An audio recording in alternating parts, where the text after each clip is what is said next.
Bon, ceci étant dit, ça me fait plaisir d'être avec vous ce matin. Disons que je me suis ennuyé de vous, hein, parce qu'en 2021-22, je suis venu quand même assez souvent. Et là, on a espacé. Et là, c'est la dernière fois que je suis venu, c'est au mois de janvier, si mon souvenir est bon. Fait que... Quand je suis venu? Oui. Aujourd'hui aussi, il fait froid et il neige. Moi, je viens juste ces journées-là. Donc, mais quand même, en préparant en me préparant cette semaine, je pensais à vous, puis j'avais hâte de vous voir. Oui, j'avais hâte de vous voir. Oui, ça fait plaisir. Qui a dit ça? C'est toi? Ah, expliquez Pâques en 30 minutes. Fait que je vais arrêter de parler là, parce qu'il me reste juste 29 minutes. Hein? C'est tout un défi, ça. Mais quand même, on va essayer de faire ça. Alors, Pâques s'en vient là, dans 3 semaines, si mon souvenir est bon. Puis je trouvais que ça serait bon de parler de Pâques un petit peu avant. Comme ça, on y pense. On ne se lève pas le dimanche matin en disant « Ah oui, c'est Pâques aujourd'hui. Hein? » Et puis c'est ça, j'aimerais donc réfléchir à cette question-là. Comment est-ce qu'on peut expliquer Pâques en 30 minutes ou en moins que ça? Évidemment, quand on essaie de répondre à une question comme ça, comment je peux expliquer Pâques en 30 minutes, disons, bien là, il faut faire des choix parce qu'on ne peut pas tout dire en 30 minutes. Donc, ce matin, en donnant les explications qu'on va voir, bien, j'ai fait des choix, donc je prends un chemin, puis je conviens aussi que d'autres peuvent prendre un autre chemin pour expliquer Pâques. Hein? Mais en bout de ligne, j'espère que les réponses ou les choses qu'on va voir ce matin vont nous permettre de mieux vivre sous la grâce de Dieu. Alors, j'aimerais lire un texte avec vous qui nous parle de la résurrection dans Matthieu, chapitre 28, les versets 1 à 7, puis on va les afficher à l'écran. Oui, c'est ça. J'espère que j'ai le même texte dans ma Bible qu'à l'écran, là. Donc, après le sabbat, à l'aube du premier jour de la semaine, Marie de Magdala et l'autre Marie allèrent voir le sépulcre. Et voici, il y eut un grand tremblement de terre, car un ange du Seigneur descendu du ciel vint rouler la pierre et s'assit dessus. Son aspect était comme l'éclair, et son vêtement blanc comme de la neige. Oui, OK. Les gardes tremblèrent de peur et devinrent comme morts. Mais l'ange prit la parole et dit aux femmes, « Pour vous, ne craignez pas, car je sais que vous cherchez Jésus qui a été crucifié. Il n'est point ici, il est ressuscité, comme il l'avait dit. Venez, voyez le lieu où il était couché, et allez promptement dire à ses disciples qu'il est ressuscité des morts. Et voici, il vous précède en Galilée. C'est là que vous le verrez. Voici, je vous l'ai dit. » Alors, ce qui s'est passé ce matin-là, Jésus en avait parlé à ses disciples, mais ils ne comprenaient pas trop. Et puis là, bien, ils font face à cette réalité-là que Jésus, il est ressuscité. Alors, parlons de l'œuvre de Jésus. En fait, l'œuvre de Jésus-Christ, c'est un point tournant de l'histoire de l'humanité. Évidemment, on sait que l'œuvre de Jésus a commencé avec la création. Hein? Jean, chapitre 1, un verset que j'aime beaucoup, on peut l'afficher, oui, qui dit « Au commencement était la parole était avec Dieu et la parole était Dieu. » Et on sait que la parole dont il est question ici, c'est Jésus. Il était au commencement avec Dieu. Elle était au commencement avec Dieu. Toutes choses ont été faites par elle et rien de ce qui a été fait n'a été fait sans elle. Alors, voyez-vous, l'œuvre de Dieu commence avec Jésus-Christ et il n'y a rien qui a été fait sans Jésus. Et un petit peu plus loin, au verset 14, je pense, là, que vous avez à l'écran, « Et la parole a été faite chair. » Donc, Jésus s'est incarné, elle a habité parmi nous, pleine de grâce et de vérité. Alors, c'est quelque chose, ça, que le Créateur de l'univers prenne un corps comme le nôtre, se soit incarné. Avec l'incarnation, l'œuvre de Dieu est entrée dans une phase cruciale. Et la résurrection de Jésus-Christ qu'on célèbre à Pâques, c'est un point tournant dans l'histoire de l'humanité, même si plusieurs personnes ne reconnaissent pas la présence de Dieu et la résurrection de Jésus-Christ. C'est quand même un point tournant dans l'histoire de l'humanité pour qui veut y prêter attention. Au moment de la résurrection de Jésus, la puissance de Dieu est venue, descendue, féconder le monde, féconder notre monde pour donner naissance à l'espérance d'une vie transformée qui était conforme ou qui est conforme au royaume de Dieu et qui se réalise en nous au fur et à mesure de notre croissance spirituelle. Donc, la vie de Dieu est descendue sur terre et, j'allais dire, elle nous est disponible. Est-ce qu'on peut dire ça comme ça? En tout cas, on peut recevoir une vie, une puissance transformatrice de Dieu par l'Esprit de Dieu qui vient habiter en nous. Alors, qu'est-ce que c'est que l'incarnation? L'incarnation, bien, c'est Dieu lui-même qui prend un corps comme le nôtre, qui vient vivre une vie comme la nôtre, qui pénètre dans notre dimension, qui pénètre dans notre réalité pour vivre une vie dans les mêmes conditions que nous, avec les conséquences des choix que nous avons faits. Alors ça, c'est quand même extraordinaire, que Dieu lui-même prenne une forme comme la nôtre et vienne habiter dans notre réalité.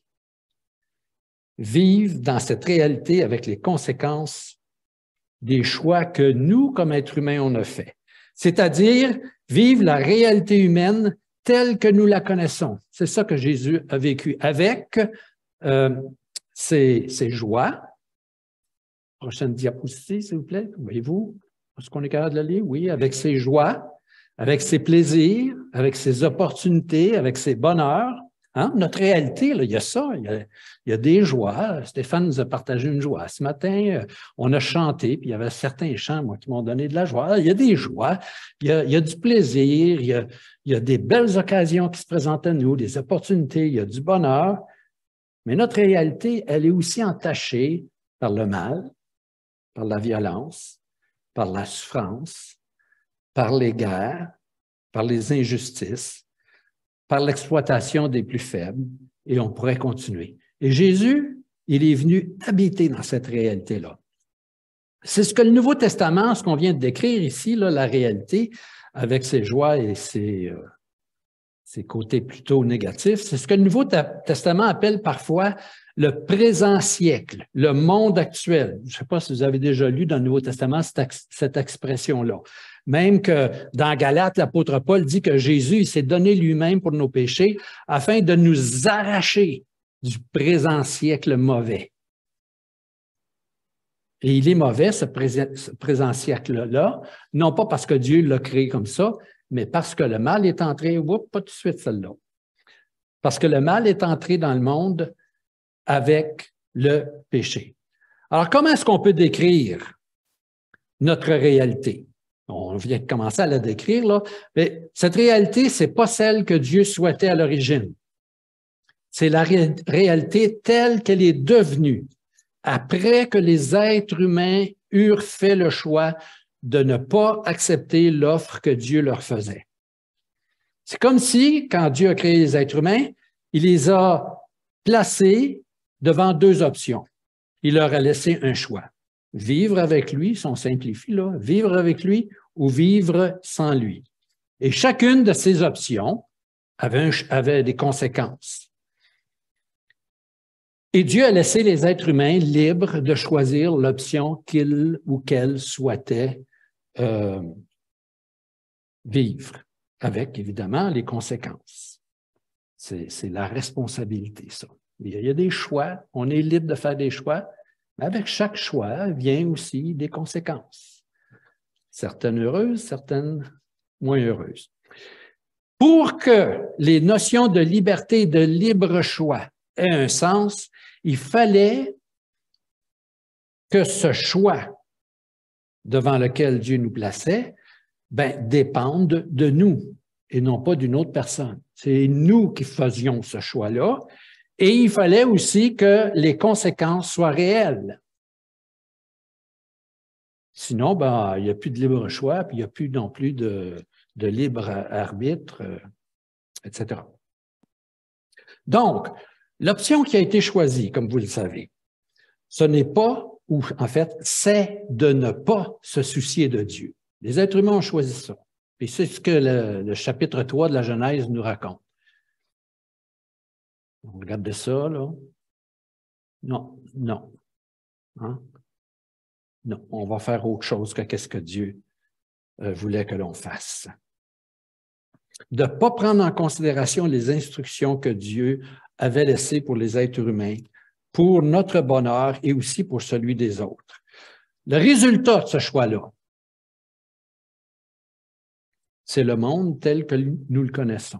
C'est-à-dire le monde créé par Dieu, dans lequel on retrouve des joies, du bonheur, du plaisir, de belles opportunités de se développer et de faire des choses qu'on aime, mais aussi un monde qui est affecté par le péché, par le mal, et on y retrouve ces choses-là aussi, la violence, la souffrance, la guerre, les injustices. Là, on pourrait dire, ouais, mais ça, là, ce choix-là, il a été fait il y a longtemps. C'est pas de ma faute. C'est pas de ma faute. Alors, on ne peut pas accuser d'autres personnes que nous-mêmes. Parce que ce choix-là, qui nous est présenté dans Genèse chapitre 3, fait par Adam et Ève, ce choix-là, nous le refaisons nous-mêmes chaque fois que nous décidons d'agir à l'encontre de ce que Dieu souhaite pour les êtres humains. Alors, c'est un choix qui se perpétue et les conséquences se perpétuent et nous en sommes aussi responsables, même si nous n'étions pas là, parce que nous répétons le même pattern, sous d'autres formes, mais c'est le même choix. Donc, Jésus est venu dans cette réalité qui est affectée par le péché. Comment Jésus a-t-il vécu dans notre réalité? Bien, Jésus a fait des choix. Quand il est venu, comme les êtres humains, dans son incarnation, dans son corps, dans sa nature humaine, parce que c'est ça l'incarnation, c'est que Dieu revêt une nature comme la nôtre, bien, Jésus avait des choix à faire. Jésus est venu dans notre dimension, il est venu vivre dans notre réalité. Et il avait des choix à faire. Toutefois, Jésus a vécu sans contrevenir à la volonté de Dieu. C'est-à-dire que les choix que Jésus a faits ont toujours été conformes à la volonté de Dieu, contrairement aux choix que nous avons faits et que nous continuons parfois à faire. Ainsi, Jésus est venu dans un monde qui était affligé par les conséquences du mal, affecté par les conséquences du mal, mais il a vécu à contre-courant, en choisissant toujours l'option que nous avons refusée, c'est-à-dire l'option d'aimer Dieu en premier et d'aimer son prochain aussi. Et Jésus a fait ces choix-là en tout temps et en toutes circonstances dans sa vie. Alors, c'est pour ça que le Nouveau Testament nous dit que Jésus, il n'a jamais commis de péché, c'est-à-dire il n'a jamais manqué le but fixé par Dieu pour lui. Il a toujours fait ces bons choix-là. Quelles ont été les conséquences? C'est quelque chose quand même là, de faire toujours le bon choix. Là. Quelles ont été les conséquences pour Jésus? Parce qu'il me semble, là, si vous avez quelqu'un qui travaille avec vous, là, puis vous savez, il fait toujours cette personne-là, là, hein? La directrice du département dans lequel vous êtes, cette personne-là, elle fait toujours des bons choix. Elle est fun, elle est aimable, elle est gentille. On se colle dessus, elle va avoir des promotions, puis nous aussi, on va avoir des promotions avec elle, si on est bien de chemin avec elle, on espère. Tu sais.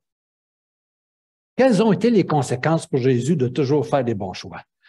Toujours choisir d'aimer Dieu et d'aimer son prochain, voilà ce que Jésus-Christ a réussi.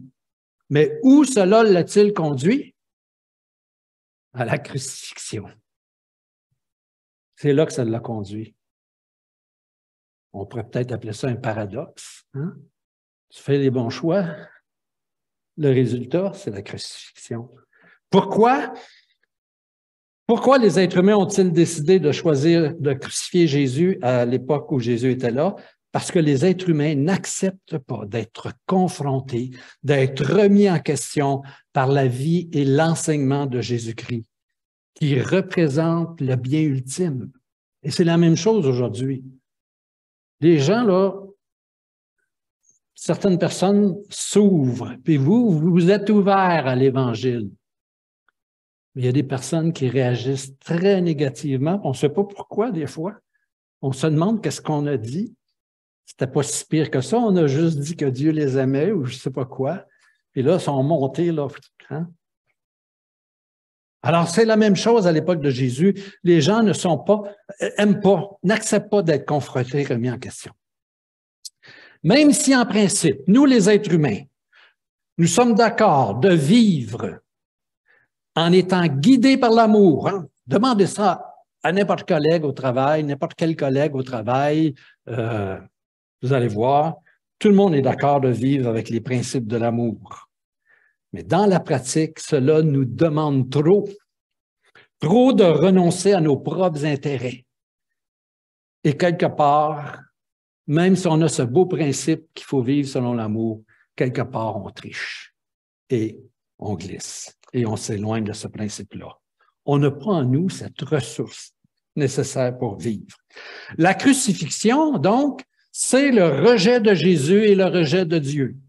C'est le rejet de Jésus par ses contemporains qui, en quelque sorte, agissaient comme des représentants de l'ensemble de l'humanité. Jésus ne pouvait pas revenir à chaque génération pour recommencer puis mourir sur la croix. Il l'a fait une fois, dans le temps, dans l'histoire, et ce qui s'est passé là, c'était représentatif de l'histoire de l'humanité. Si Jésus revenait aujourd'hui, il subirait le même sort. Oui, c'est ça. Je le répète donc, ça vaut aussi pour nous. La crucifixion, c'est aussi le rejet de Jésus par nous. Parce que ce choix, nous le refaisons, je l'ai dit tout à l'heure, mais nous le refaisons chaque fois que nous décidons d'agir à l'encontre de ce que Dieu nous invite à faire. Donc, la crucifixion, c'est une démonstration du rejet de Jésus et de Dieu. Mais la crucifixion, c'est aussi le jugement de Dieu. Ça démontre l'échec de l'option que nous avons choisie de vivre sans nous soucier de Dieu. La crucifixion de Jésus, c'est le jugement de Dieu contre notre réalité, contre le choix que nous avons fait de vivre sans lui, et le jugement de Dieu contre le mal et ses conséquences qui en découlent. Mais à cause de son amour, Dieu n'a pas voulu en rester là et il a préparé une autre option. Il a préparé un salut qu'il nous a offert. Et en ceci, la mort de Jésus, c'est une substitution. C'est-à-dire que Jésus s'est substitué à nous. En mourant, il est mort à notre place. C'est-à-dire que Jésus, celui qui n'avait jamais connu le péché, qui avait toujours fait des choix conformes à la volonté de Dieu, bien, il a subi le jugement à notre place. Et si le jugement a lieu, et ça c'est l'apôtre Paul qui le décrit assez bien dans l'Épître aux Romains, si le jugement a eu lieu, bien, il n'y a plus d'affaire à avoir lieu une deuxième fois. C'est pourquoi le pardon de Dieu nous est offert et il est disponible, ce pardon-là.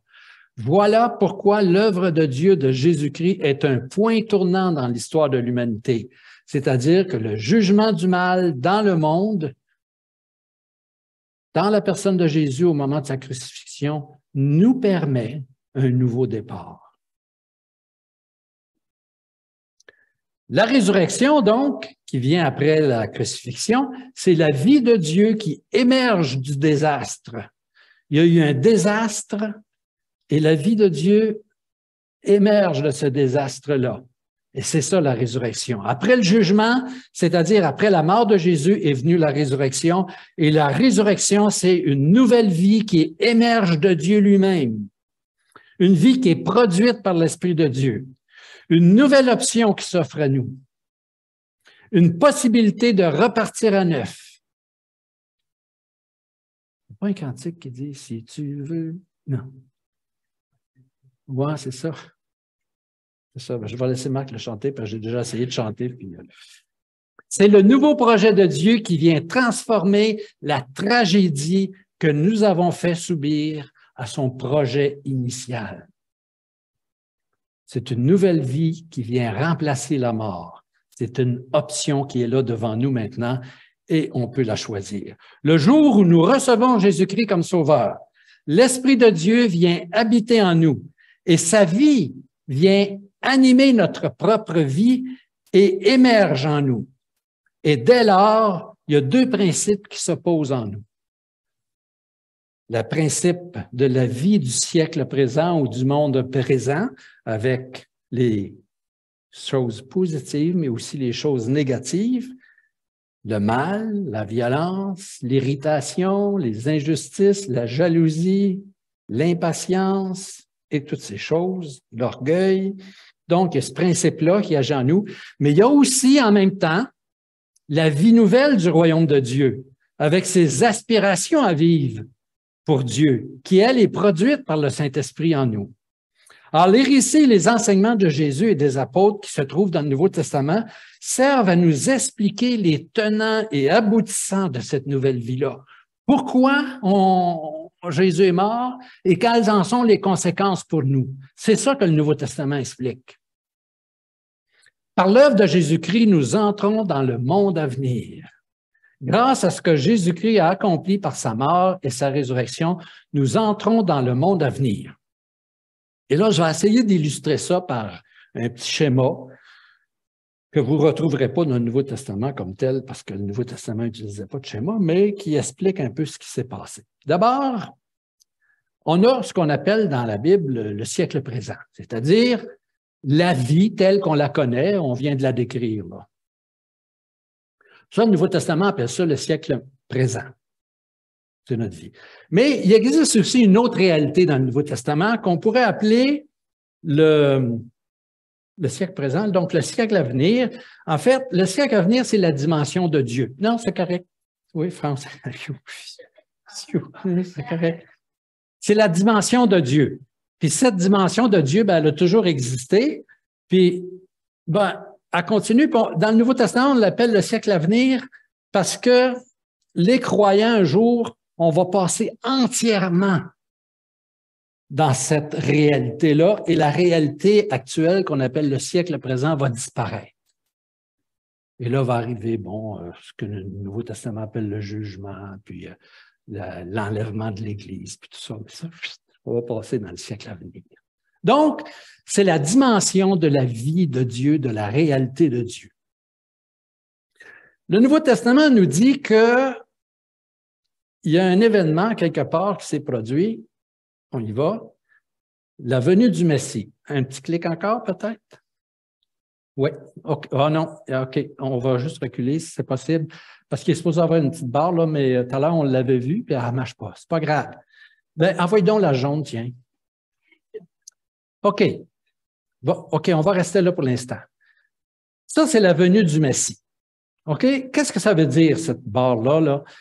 C'est quand Jésus s'est incarné, il est venu vivre sur la terre, c'est-à-dire que Jésus, c'est Dieu qui est parti de sa réalité puis qui est descendu sur la terre, dans le siècle présent, avec toutes ses bonnes choses et moins bonnes choses.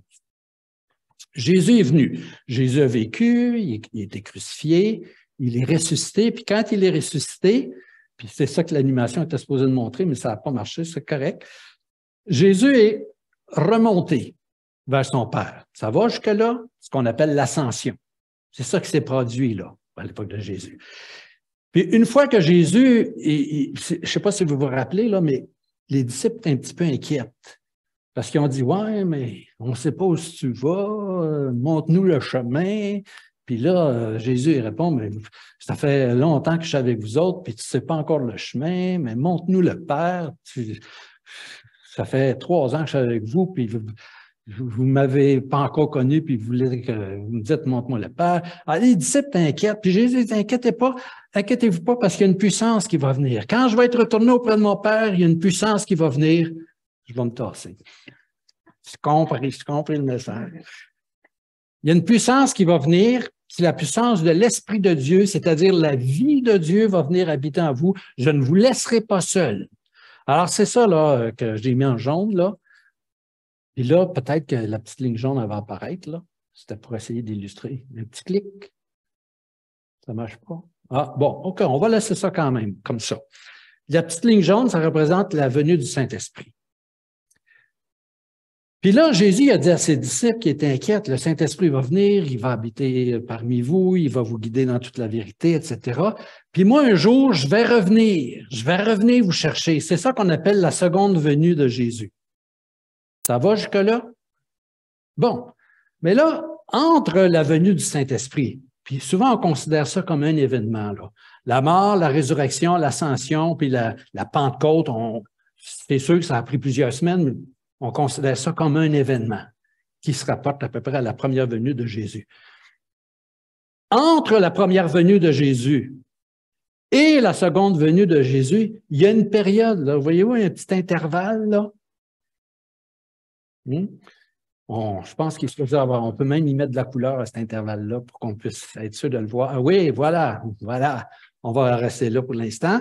Il y a une petite période de temps qu'on appelle la période de l'Église, c'est-à-dire une période de temps où le présent siècle mauvais puis le siècle à venir sont tous les deux présents sur la terre par la présence de l'Esprit de Dieu. Ce qui veut dire que nous, comme croyants, nous continuons à vivre dans ce siècle présent, mais avec la vie de Dieu qui vient habiter en nous.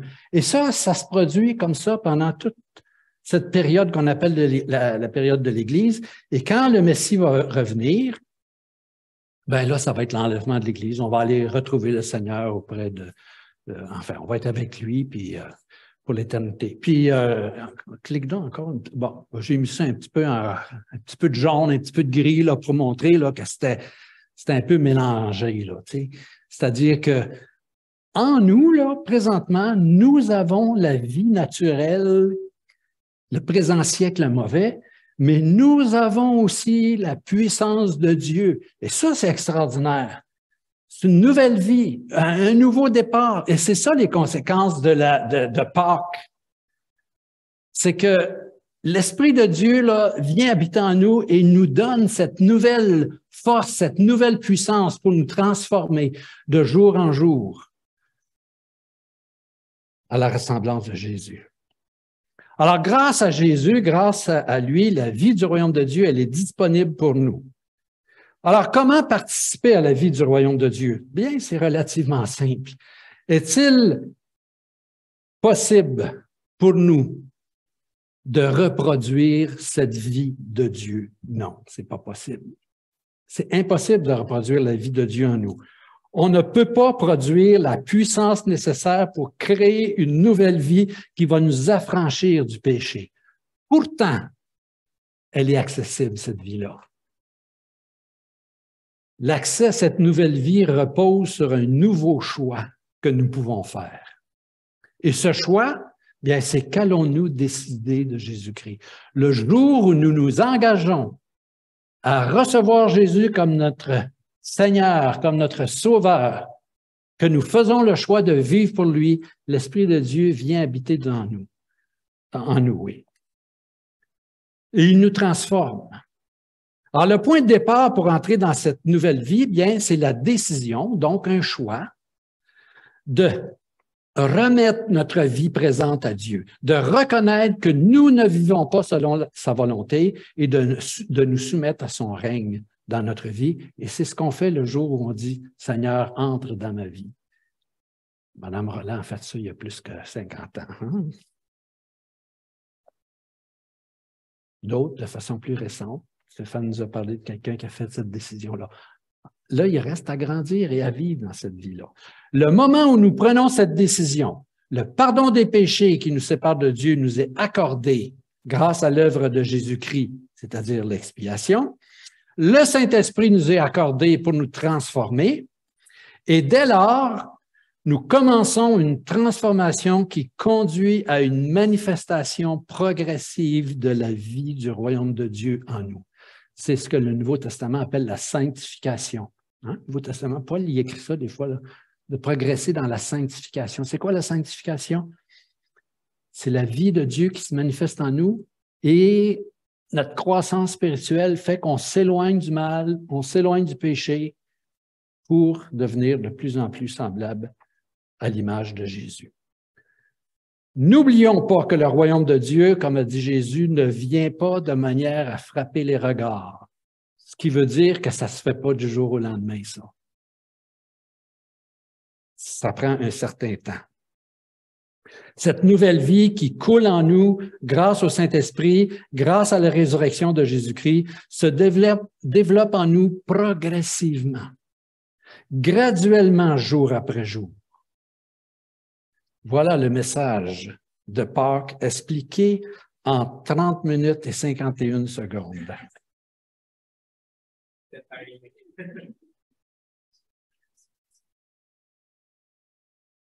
On va juste prendre quelques secondes pour dire, Seigneur, nous sommes reconnaissants pour la mort de Jésus, sa résurrection et pour la venue du Saint-Esprit en nous. Maintenant, il nous reste à découvrir ce que signifie pour nous, à chaque jour, cette transformation que ton Esprit veut produire en nous. Nous avons accès à cette nouvelle vie. Donne-nous de la comprendre et de vivre en conséquence. C'est au nom de Jésus qu'on te prie. Amen.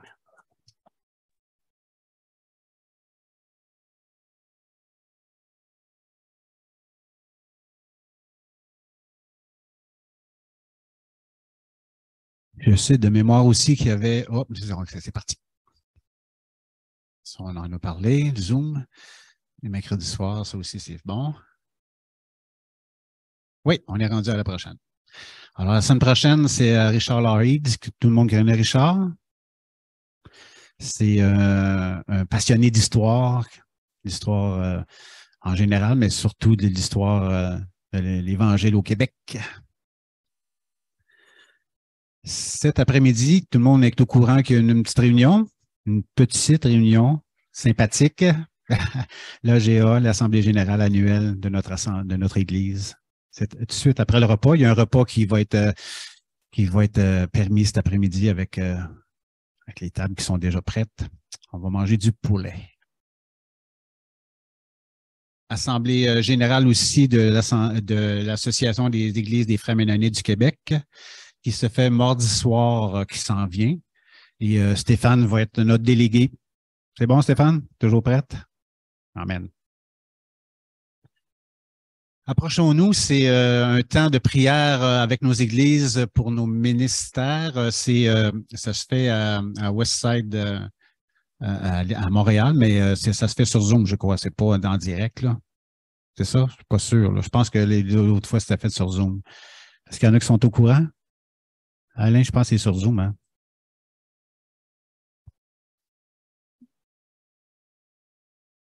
En présence aussi? OK. Mais ça va être une information à aller chercher, là, mais il y a un temps de rencontre avec les églises qui sont disponibles à prier le 23 mars de 9 h le matin à 11h30. Le 25, oui, c'est vrai. Rassemblement du Vendredi Saint. Il y a une église de Saint-Jérôme qui est source de vie qui nous invite à aller les rencontrer le 7 avril à 19 h pour un temps de prière, de louange et de partage pour le Vendredi Saint. Sujet de prière, nos gens courageux. Madame Roland, toujours, on ne vous oublie pas. André également. Il y a Guy, tout le monde est au courant que Guy a eu une opération cette semaine et ça semble avoir bien réussi. Louange à Dieu pour ça. Notre sœur Danielle qui est en présence sur Zoom maintenant. On va prier pour toi, Daniel. Il y a Raymond aussi que j'ai visité cette semaine encore une fois.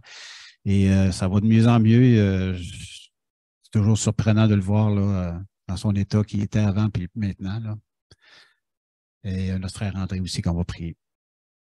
Et on va prier aussi pour l'AGA de l'Association des Frères Ménonites du Québec, notre AGA à nous, cet après-midi. Et on va prier aussi pour l'Église colombienne qui se réunissait ici.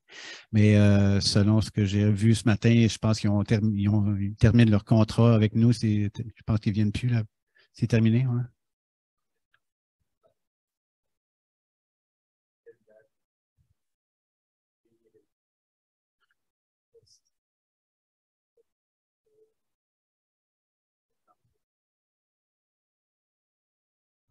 Alors, pour les gens sur Zoom, l'Église colombienne a envoyé un message comme quoi qu'ils se réunissaient plus ici dans nos locaux.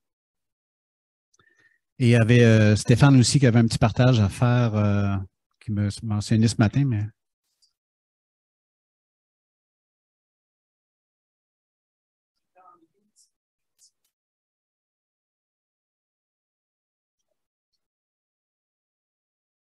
Alain, est-ce que tu peux venir, Stéphane, ici? Peut-être, viens ici pour les gens sur Zoom, peut-être.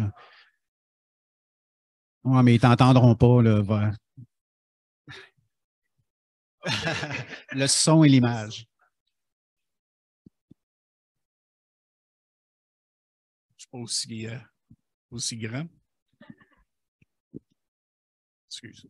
Anyway, c'est ça, j'étais en réunion cette semaine à Montréal et puis j'ai pu passer du temps avec une amie et collègue qui s'appelle Jenny.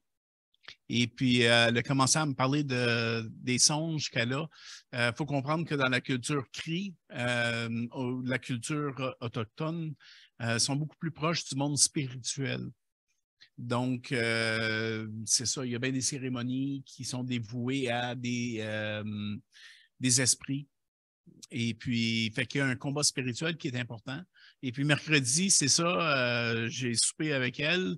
Et puis, on a eu une longue discussion. Et puis, finalement, c'est ça, elle a accepté le Seigneur mercredi. Fait que c'est une source de réjouissance, là. Elle a donné sa vie à Christ. Mais mon inquiétude maintenant, c'est qu'est-ce qui va se passer dorénavant.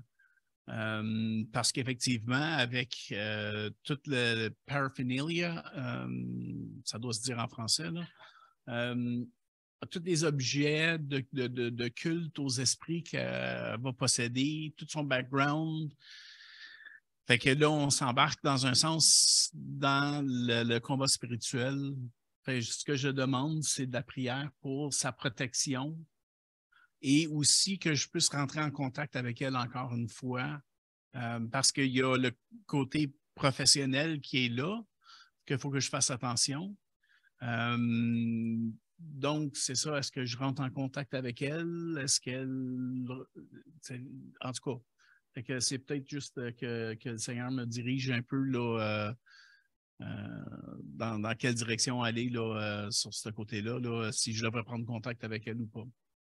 Fait que je vous remercie pour vos prières.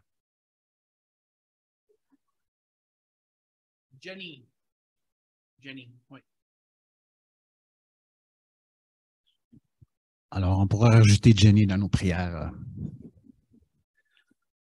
Alors, on prie ensemble.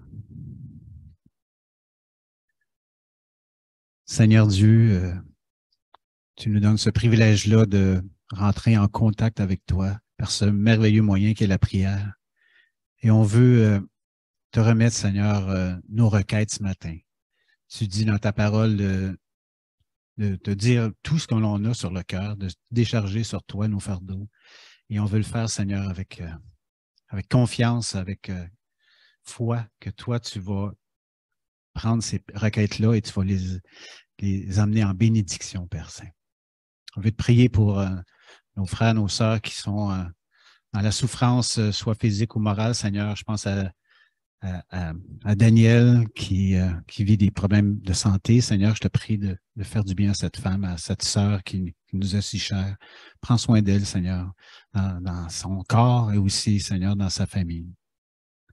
Seigneur, merci aussi pour Raymond qui vit aussi des problèmes de santé majeurs, mais je te prie, Seigneur, de lui donner une grâce aussi dans son corps qui va mieux, mais aussi dans le Seigneur, dans sa foi, parce que je vois qu'il est moins intense qu'il l'était. Alors, je te prie, Seigneur, de lui apporter un renouveau, Seigneur, dans cette foi qui a toujours été volubile, toujours été très, très, très actif, Seigneur, dans sa foi. Alors, je te prie, Seigneur, de lui redonner cet élan-là qu'il avait auparavant. Père, merci pour notre sœur, Mme Roland, qui vit toujours dans son corps, Seigneur, qui est meurtri par les années, qui est meurtri par plein de maladies qu'il y a eu dans le passé, peut-être encore dans le présent. Alors, je te prie, Seigneur, de lui faire du bien, de lui donner un soulagement, de lui donner aussi, Seigneur, des réponses à à certains maux qu'elle a, Père Saint. Merci pour les médecins qui font un bon suivi pour elle, Père Saint, aussi.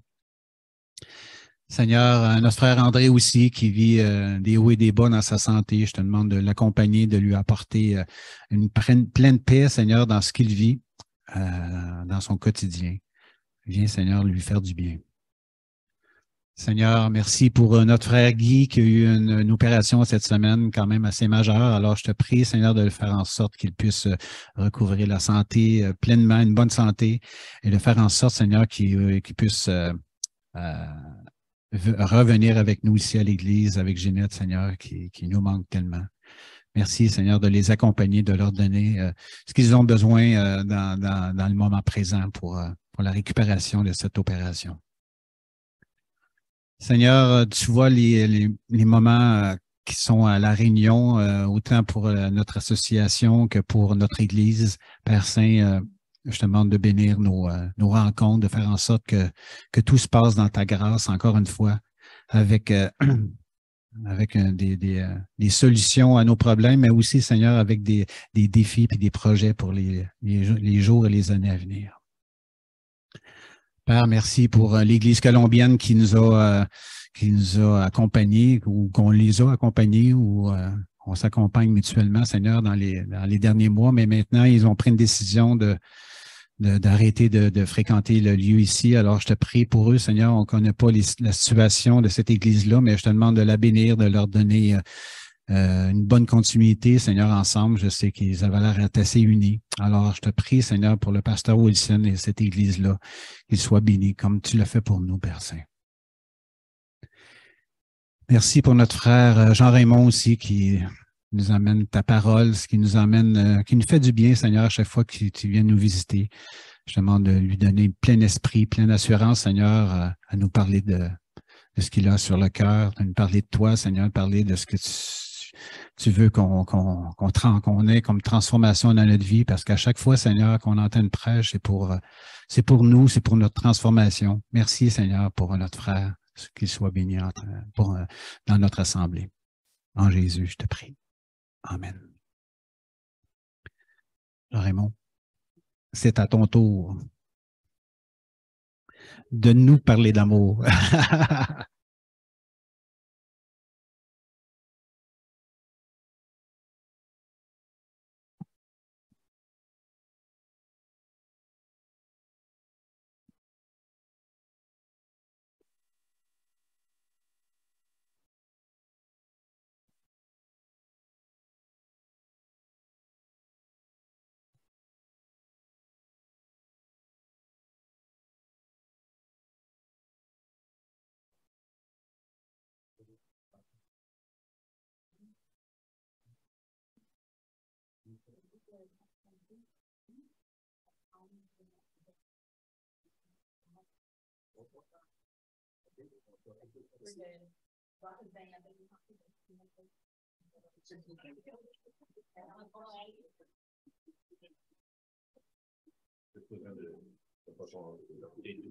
Non, là. Ça marche-tu, Chantal?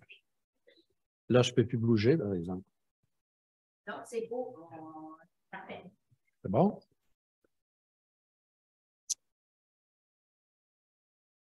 Alors, je pense que j'ai salué tout le monde. Marielle, j'ai-tu salué un matin? Non. Allô, Marielle.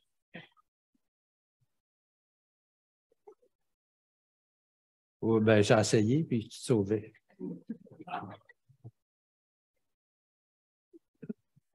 Non, j'avais quelque chose à dire, puis... Bon, ceci étant dit, ça me fait plaisir d'être avec vous ce matin. Disons que je me suis ennuyé de vous, hein, parce qu'en 2021-22, je suis venu quand même assez souvent. Et là, on a espacé. Et là, c'est la dernière fois que je suis venu, c'est au mois de janvier, si mon souvenir est bon. Là. Fait que... Quand je suis venu? Oui. Aujourd'hui aussi, il fait froid et il neige. Moi, je viens juste ces journées-là. Donc, mais quand même, en préparant en me préparant cette semaine, je pensais à vous, puis j'avais hâte de vous voir. Oui, j'avais hâte de vous voir. Oui, ça fait plaisir. Qui a dit ça? C'est toi? Ah, ben, Expliquer Pâques en 30 minutes. Fait que je vais arrêter de parler là, parce qu'il me reste juste 29 minutes. Hein? C'est tout un défi, ça. Mais quand même, on va essayer de faire ça. Alors, Pâques s'en vient là, dans 3 semaines, si mon souvenir est bon. Puis je trouvais que ça serait bon de parler de Pâques un petit peu avant, comme ça, on y pense, on ne se lève pas le dimanche matin en disant « Ah oui, c'est Pâques aujourd'hui. Hein? » Et puis c'est ça, j'aimerais donc réfléchir à cette question-là. Comment est-ce qu'on peut expliquer Pâques en 30 minutes ou en moins que ça? Évidemment, quand on essaie de répondre à une question comme ça, comment je peux expliquer Pâques en 30 minutes? Disons, ben là, il faut faire des choix parce qu'on ne peut pas tout dire en 30 minutes. Donc, ce matin, en donnant les explications qu'on va voir, ben, j'ai fait des choix. Donc, je prends un chemin, puis je conviens aussi que d'autres peuvent prendre un autre chemin pour expliquer Pâques. Hein? Mais en bout de ligne, j'espère que les réponses ou les choses qu'on va voir ce matin vont nous permettre de mieux vivre sous la grâce de Dieu. Alors, j'aimerais lire un texte avec vous qui nous parle de la résurrection dans Matthieu, chapitre 28, les versets 1 à 7, puis on va les afficher à l'écran. Oui, c'est ça. J'espère que j'ai le même texte dans ma Bible qu'à l'écran, là. Donc, après le sabbat, à l'aube du premier jour de la semaine, Marie de Magdala et l'autre Marie allèrent voir le sépulcre. Et voici, il y eut un grand tremblement de terre, car un ange du Seigneur descendu du ciel vint rouler la pierre et s'assit dessus. Son aspect était comme l'éclair, et son vêtement blanc comme de la neige. Oui, OK. Les gardes tremblèrent de peur et devinrent comme morts. Mais l'ange prit la parole et dit aux femmes, « Pour vous, ne craignez pas, car je sais que vous cherchez Jésus qui a été crucifié. Il n'est point ici, il est ressuscité, comme il l'avait dit. Venez, voyez le lieu où il était couché, et allez promptement dire à ses disciples qu'il est ressuscité des morts. Et voici, il vous précède en Galilée. C'est là que vous le verrez. Voici, je vous l'ai dit. » Alors, ce qui s'est passé ce matin-là, Jésus en avait parlé à ses disciples, mais ils ne comprenaient pas trop.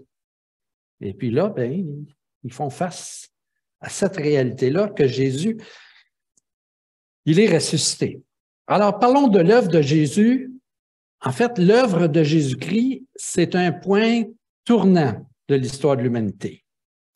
Évidemment, on sait que l'œuvre de Jésus a commencé avec la création. Hein? Jean, chapitre 1, un verset que j'aime beaucoup, on peut l'afficher, oui, qui dit « Au commencement était la parole était avec Dieu et la parole était Dieu. » Et on sait que la parole dont il est question ici, c'est Jésus. Il était au commencement avec Dieu. Elle était au commencement avec Dieu. Toutes choses ont été faites par elle et rien de ce qui a été fait n'a été fait sans elle. Alors, voyez-vous, l'œuvre de Dieu commence avec Jésus-Christ et il n'y a rien qui a été fait sans Jésus. Et un petit peu plus loin, au verset 14, je pense, là, que vous avez à l'écran, « Et la parole a été faite chair. » Donc, Jésus s'est incarné, elle a habité parmi nous, pleine de grâce et de vérité. Alors, c'est quelque chose, ça, que le Créateur de l'univers prenne un corps comme le nôtre, se soit incarné. Avec l'incarnation, l'œuvre de Dieu est entrée dans une phase cruciale. Et la résurrection de Jésus-Christ qu'on célèbre à Pâques, c'est un point tournant dans l'histoire de l'humanité, même si plusieurs personnes ne reconnaissent pas la présence de Dieu et la résurrection de Jésus-Christ. C'est quand même un point tournant dans l'histoire de l'humanité pour qui veut y prêter attention. Au moment de la résurrection de Jésus, la puissance de Dieu est venue, descendue, féconder le monde, féconder notre monde pour donner naissance à l'espérance d'une vie transformée qui était conforme ou qui est conforme au royaume de Dieu et qui se réalise en nous au fur et à mesure de notre croissance spirituelle. Donc, la vie de Dieu est descendue sur terre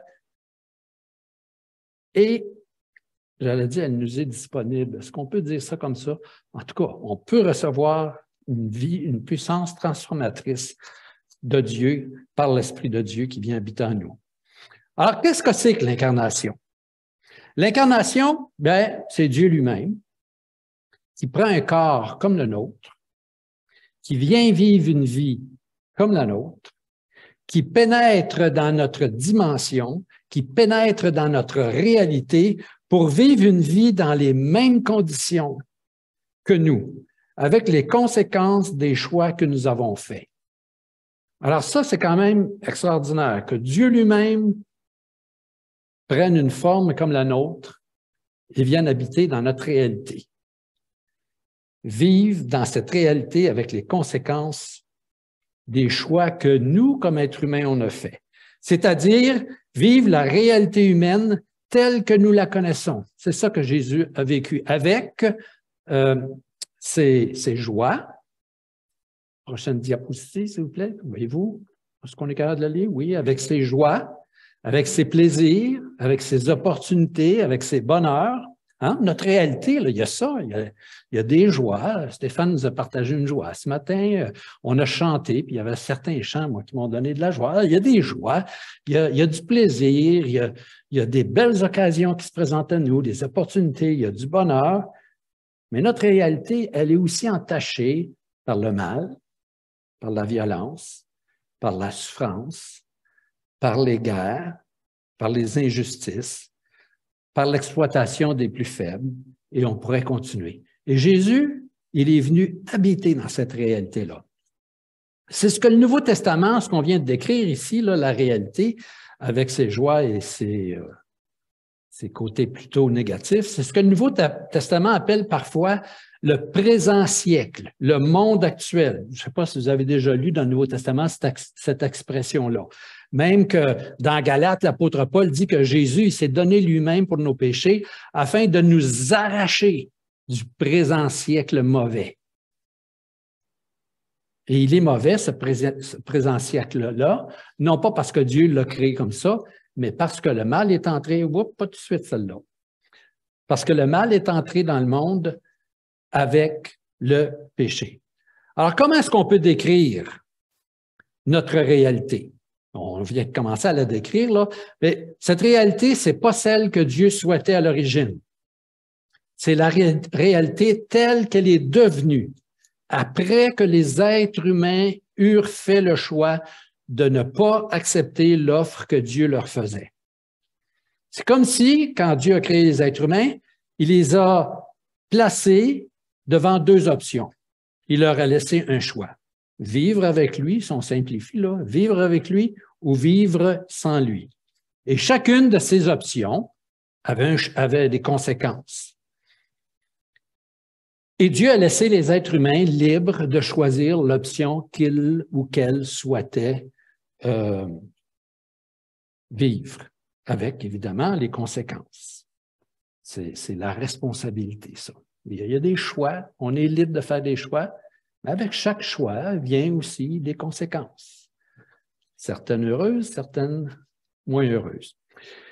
Pour que les notions de liberté et de libre choix aient un sens, il fallait que ce choix devant lequel Dieu nous plaçait dépende de nous et non pas d'une autre personne. C'est nous qui faisions ce choix-là.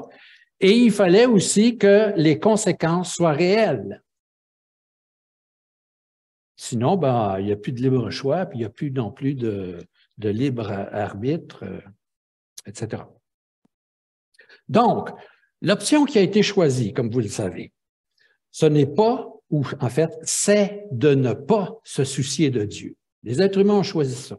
Et c'est ce que le chapitre 3 de la Genèse nous raconte. On regarde ça, là. Non. Hein? Non, on va faire autre chose que qu'est-ce que Dieu voulait que l'on fasse. De ne pas prendre en considération les instructions que Dieu avait laissées pour les êtres humains, pour notre bonheur et aussi pour celui des autres. Le résultat de ce choix-là, c'est le monde tel que nous le connaissons. C'est-à-dire le monde créé par Dieu, dans lequel on retrouve des joies, du bonheur, du plaisir, de belles opportunités de se développer et de faire des choses qu'on aime. mais aussi un monde qui est affecté par le péché, par le mal, et on y retrouve ces choses-là aussi, la violence, la souffrance, la guerre, les injustices. Là, on pourrait dire, ouais, mais ça, là, ce choix-là, il a été fait il y a longtemps. C'est pas de ma faute. C'est pas de ma faute. Alors, on ne peut pas accuser d'autres personnes que nous-mêmes. Parce que ce choix-là, qui nous est présenté dans Genèse chapitre 3, fait par Adam et Ève, ce choix-là, nous le refaisons nous-mêmes chaque fois que nous décidons d'agir à l'encontre de ce que Dieu souhaite pour les êtres humains. Alors, c'est un choix qui se perpétue et les conséquences se perpétuent et nous en sommes aussi responsables, même si nous n'étions pas là, parce que nous répétons le même pattern, sous d'autres formes, mais c'est le même choix. Donc, Jésus est venu dans cette réalité qui est affectée par le péché. Comment Jésus a-t-il vécu dans notre réalité? Bien, Jésus a fait des choix. Quand il est venu, comme les êtres humains, dans son incarnation, dans son corps, dans sa nature humaine, parce que c'est ça l'incarnation, c'est que Dieu revêt une nature comme la nôtre, mais Jésus avait des choix à faire. Jésus est venu dans notre dimension, il est venu vivre dans notre réalité. Et il avait des choix à faire. Toutefois, Jésus a vécu sans contrevenir à la volonté de Dieu. C'est-à-dire que les choix que Jésus a faits ont toujours été conformes à la volonté de Dieu, contrairement aux choix que nous avons faits et que nous continuons parfois à faire.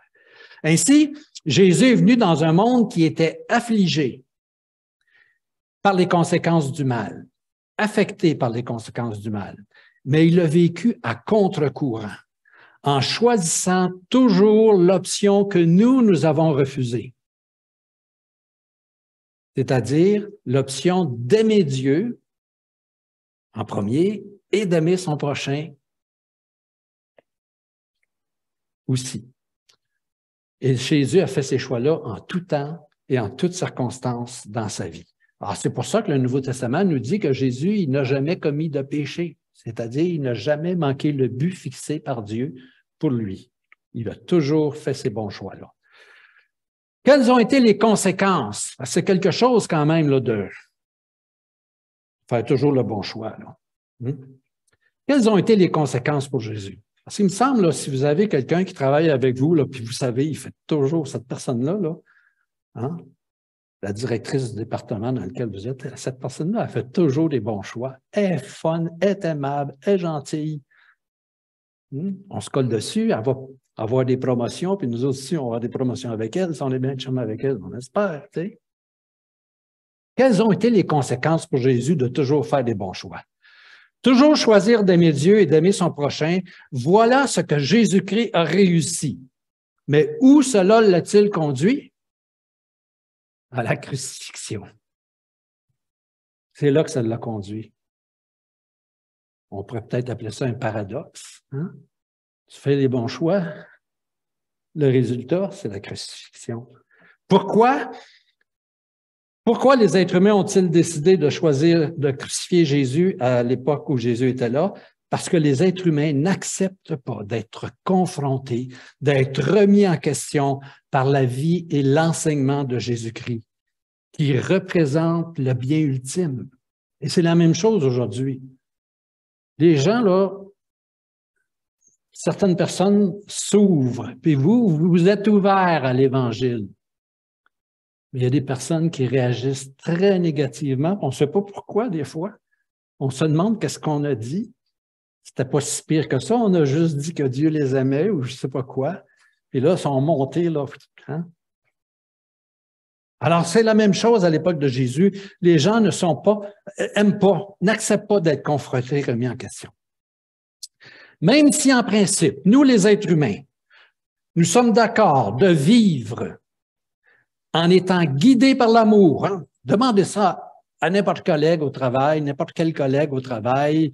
Vous allez voir, tout le monde est d'accord de vivre avec les principes de l'amour. Mais dans la pratique, cela nous demande trop trop de renoncer à nos propres intérêts. Et quelque part, même si on a ce beau principe qu'il faut vivre selon l'amour, quelque part, on triche et on glisse et on s'éloigne de ce principe-là. On n'a pas en nous cette ressource nécessaire pour vivre. La crucifixion, donc, c'est le rejet de Jésus et le rejet de Dieu. C'est le rejet de Jésus par ses contemporains qui, en quelque sorte, agissaient comme des représentants de l'ensemble de l'humanité. Jésus ne pouvait pas revenir à chaque génération pour recommencer puis mourir sur la croix. Il l'a fait une fois, dans le temps, dans l'histoire, et ce qui s'est passé là, c'était représentatif de l'histoire de l'humanité. Si Jésus revenait aujourd'hui, il subirait le même sort. Oui, c'est ça. Je le répète donc, ça vaut aussi pour nous. La crucifixion, c'est aussi le rejet de Jésus par nous. Parce que ce choix, nous le refaisons, je l'ai dit tout à l'heure, mais nous le refaisons chaque fois que nous décidons d'agir à l'encontre de ce que Dieu nous invite à faire. Donc, la crucifixion, c'est une démonstration du rejet de Jésus et de Dieu. Mais la crucifixion, c'est aussi le jugement de Dieu.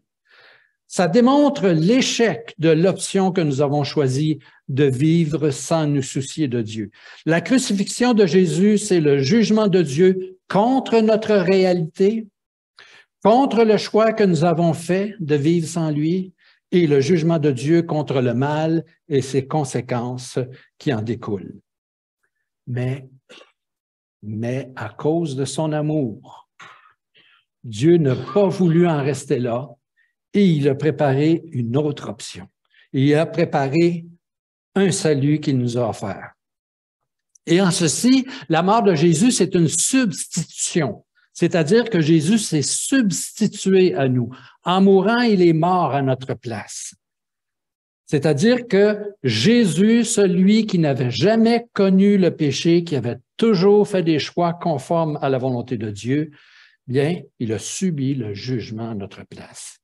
Et si le jugement a lieu, et ça c'est l'apôtre Paul qui le décrit assez bien dans l'Épître aux Romains, si le jugement a eu lieu, bien, il n'y a plus d'affaire à avoir lieu une deuxième fois. C'est pourquoi le pardon de Dieu nous est offert et il est disponible, ce pardon-là. Voilà pourquoi l'œuvre de Dieu de Jésus-Christ est un point tournant dans l'histoire de l'humanité. C'est-à-dire que le jugement du mal dans le monde, dans la personne de Jésus au moment de sa crucifixion, nous permet un nouveau départ. La résurrection, donc, qui vient après la crucifixion, c'est la vie de Dieu qui émerge du désastre. Il y a eu un désastre et la vie de Dieu émerge de ce désastre-là. Et c'est ça la résurrection. Après le jugement, c'est-à-dire après la mort de Jésus, est venue la résurrection. Et la résurrection, c'est une nouvelle vie qui émerge de Dieu lui-même. Une vie qui est produite par l'Esprit de Dieu. Une nouvelle option qui s'offre à nous. Une possibilité de repartir à neuf. Il n'y a pas un cantique qui dit « Si tu veux… » Non. Ouais, c'est ça. C'est ça. Je vais laisser Marc le chanter parce que j'ai déjà essayé de chanter. C'est le nouveau projet de Dieu qui vient transformer la tragédie que nous avons fait subir à son projet initial. C'est une nouvelle vie qui vient remplacer la mort. C'est une option qui est là devant nous maintenant et on peut la choisir. Le jour où nous recevons Jésus-Christ comme Sauveur, l'Esprit de Dieu vient habiter en nous et sa vie vient animer notre propre vie et émerge en nous. Et dès lors, il y a deux principes qui s'opposent en nous. Le principe de la vie du siècle présent ou du monde présent, avec les choses positives, mais aussi les choses négatives, le mal, la violence, l'irritation, les injustices, la jalousie, l'impatience et toutes ces choses, l'orgueil. Donc, il y a ce principe-là qui agit en nous, mais il y a aussi en même temps la vie nouvelle du royaume de Dieu, avec ses aspirations à vivre pour Dieu, qui, elle, est produite par le Saint-Esprit en nous. Alors, les récits, les enseignements de Jésus et des apôtres qui se trouvent dans le Nouveau Testament servent à nous expliquer les tenants et aboutissants de cette nouvelle vie-là. Pourquoi Jésus est mort et quelles en sont les conséquences pour nous? C'est ça que le Nouveau Testament explique. Par l'œuvre de Jésus-Christ, nous entrons dans le monde à venir. Grâce à ce que Jésus-Christ a accompli par sa mort et sa résurrection, nous entrons dans le monde à venir. Et là, je vais essayer d'illustrer ça par un petit schéma que vous ne retrouverez pas dans le Nouveau Testament comme tel, parce que le Nouveau Testament n'utilisait pas de schéma, mais qui explique un peu ce qui s'est passé. D'abord, on a ce qu'on appelle dans la Bible le siècle présent, c'est-à-dire la vie telle qu'on la connaît, on vient de la décrire, là. Ça, le Nouveau Testament appelle ça le siècle présent. C'est notre vie. Mais il existe aussi une autre réalité dans le Nouveau Testament qu'on pourrait appeler le siècle présent, donc le siècle à venir. En fait, le siècle à venir, c'est la dimension de Dieu. Non, c'est correct. Oui, France. C'est correct. C'est la dimension de Dieu. Puis cette dimension de Dieu, ben, elle a toujours existé. Puis, ben, elle continue. Dans le Nouveau Testament, on l'appelle le siècle à venir parce que les croyants, un jour, on va passer entièrement dans cette réalité-là et la réalité actuelle qu'on appelle le siècle présent va disparaître. Et là va arriver, ce que le Nouveau Testament appelle le jugement, puis l'enlèvement de l'Église, puis tout ça. Mais ça, on va passer dans le siècle à venir. Donc, c'est la dimension de la vie de Dieu, de la réalité de Dieu. Le Nouveau Testament nous dit que il y a un événement quelque part qui s'est produit. On y va. La venue du Messie. Un petit clic encore, peut-être? Oui. Okay. Oh non. OK. On va juste reculer si c'est possible. Parce qu'il est supposé avoir une petite barre, là, mais tout à l'heure, on l'avait vu, puis elle ne marche pas. C'est pas grave. Bien, envoyez donc la jaune, tiens. OK. OK, on va rester là pour l'instant. Ça, c'est la venue du Messie. OK? Qu'est-ce que ça veut dire, cette barre-là, là? C'est quand Jésus s'est incarné, il est venu vivre sur la terre, c'est-à-dire que Jésus, c'est Dieu qui est parti de sa réalité puis qui est descendu sur la terre, dans le siècle présent, avec toutes ses bonnes choses et moins bonnes choses.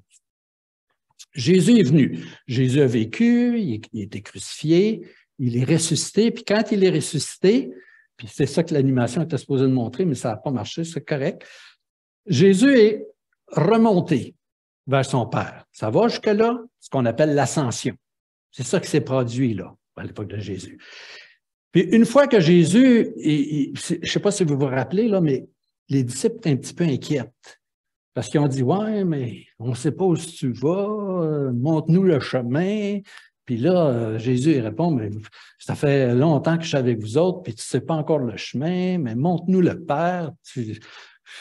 Ça fait 3 ans que je suis avec vous, puis vous ne m'avez pas encore connu, puis vous voulez que vous me dites, montre-moi le Père. Alors, les disciples t'inquiètent, puis Jésus dit, inquiétez-vous pas, parce qu'il y a une puissance qui va venir. Quand je vais être retourné auprès de mon Père, il y a une puissance qui va venir, je vais me tasser. Je compris le message. Il y a une puissance qui va venir, c'est la puissance de l'Esprit de Dieu, c'est-à-dire la vie de Dieu va venir habiter en vous. Je ne vous laisserai pas seul. Alors, c'est ça là que j'ai mis en jaune, là. Et là, peut-être que la petite ligne jaune va apparaître, là. C'était pour essayer d'illustrer. Un petit clic. Ça ne marche pas. Ah, bon, OK, on va laisser ça quand même, comme ça. La petite ligne jaune, ça représente la venue du Saint-Esprit. Puis là, Jésus a dit à ses disciples qui étaient inquiets, le Saint-Esprit va venir, il va habiter parmi vous, il va vous guider dans toute la vérité, etc. Puis moi, un jour, je vais revenir vous chercher. C'est ça qu'on appelle la seconde venue de Jésus. Ça va jusque-là? Bon. Mais là, entre la venue du Saint-Esprit, puis souvent on considère ça comme un événement, là. La mort, la résurrection, l'ascension, puis la Pentecôte, c'est sûr que ça a pris plusieurs semaines, mais on considère ça comme un événement qui se rapporte à peu près à la première venue de Jésus. Entre la première venue de Jésus et la seconde venue de Jésus, il y a une période, là, voyez-vous, un petit intervalle, là. Je pense qu'il faut avoir, on peut même y mettre de la couleur à cet intervalle-là pour qu'on puisse être sûr de le voir. Ah oui, voilà. On va rester là pour l'instant. Il y a une petite période de temps qu'on appelle la période de l'Église, c'est-à-dire une période de temps où le présent siècle mauvais puis le siècle à venir sont tous les deux présents sur la terre par la présence de l'Esprit de Dieu. Ce qui veut dire que nous, comme croyants, nous continuons à vivre dans ce siècle présent, mais avec la vie de Dieu qui vient habiter en nous. Et ça se produit comme ça pendant toute cette période qu'on appelle la période de l'Église.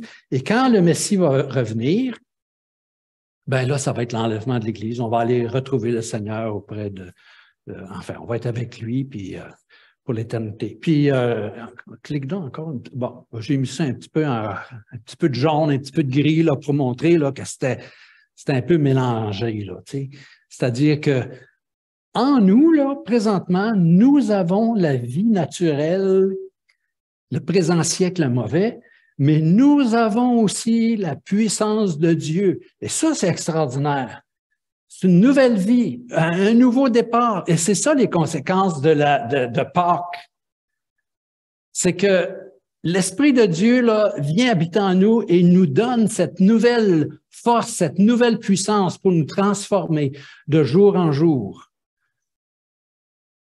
à la ressemblance de Jésus. Alors, grâce à Jésus, grâce à lui, la vie du royaume de Dieu, elle est disponible pour nous. Alors, comment participer à la vie du royaume de Dieu? Bien, c'est relativement simple. Est-il possible pour nous de reproduire cette vie de Dieu? Non, c'est pas possible. C'est impossible de reproduire la vie de Dieu en nous. On ne peut pas produire la puissance nécessaire pour créer une nouvelle vie qui va nous affranchir du péché. Pourtant, elle est accessible, cette vie-là. L'accès à cette nouvelle vie repose sur un nouveau choix que nous pouvons faire. Et ce choix, bien, c'est qu'allons-nous décider de Jésus-Christ. Le jour où nous nous engageons à recevoir Jésus comme notre Seigneur, comme notre Sauveur, que nous faisons le choix de vivre pour lui, l'Esprit de Dieu vient habiter dans nous, en nous, oui. Et il nous transforme. Alors, le point de départ pour entrer dans cette nouvelle vie, bien, c'est la décision, donc un choix, de remettre notre vie présente à Dieu, de reconnaître que nous ne vivons pas selon sa volonté et de nous soumettre à son règne dans notre vie. Et c'est ce qu'on fait le jour où on dit « Seigneur, entre dans ma vie ». Madame Roland a fait ça il y a plus que 50 ans. Hein? D'autres, de façon plus récente, Stéphane nous a parlé de quelqu'un qui a fait cette décision-là. Là, il reste à grandir et à vivre dans cette vie-là. Le moment où nous prenons cette décision, le pardon des péchés qui nous séparent de Dieu nous est accordé grâce à l'œuvre de Jésus-Christ, c'est-à-dire l'expiation. Le Saint-Esprit nous est accordé pour nous transformer. Et dès lors, nous commençons une transformation qui conduit à une manifestation progressive de la vie du royaume de Dieu en nous. C'est ce que le Nouveau Testament appelle la sanctification.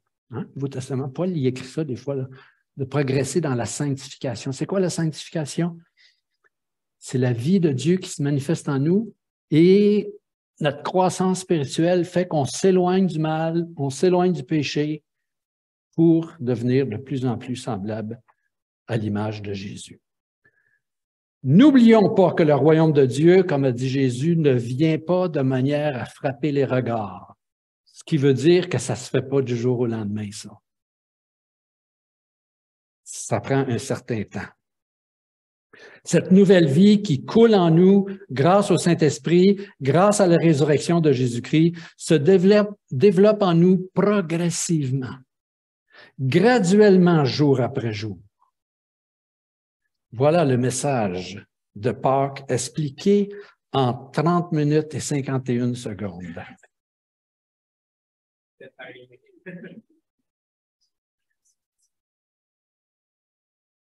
On va juste prendre quelques secondes pour dire, Seigneur, Nous sommes reconnaissants pour la mort de Jésus, sa résurrection et pour la venue du Saint-Esprit en nous. Maintenant, il nous reste à découvrir ce que signifie pour nous, à chaque jour, cette transformation que ton Esprit veut produire en nous. Nous avons accès à cette nouvelle vie. Donne-nous de la comprendre et de vivre en conséquence. C'est au nom de Jésus qu'on te prie. Amen.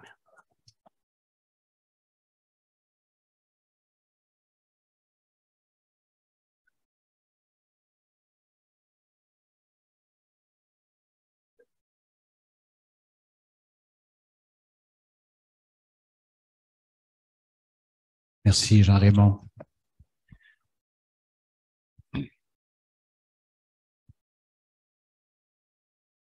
Tantôt, j'ai peut-être une petite oubliée, j'ai oublié de prier pour le contact à Stéphane. Je vais juste me rappeler son nom déjà, Stéphane. Jenny. Alors, j'aimerais qu'on puisse prier ensemble pour ce contact-là. Seigneur Tout-Puissant, tu mets dans nos vies des contacts, des gens autour de nous qui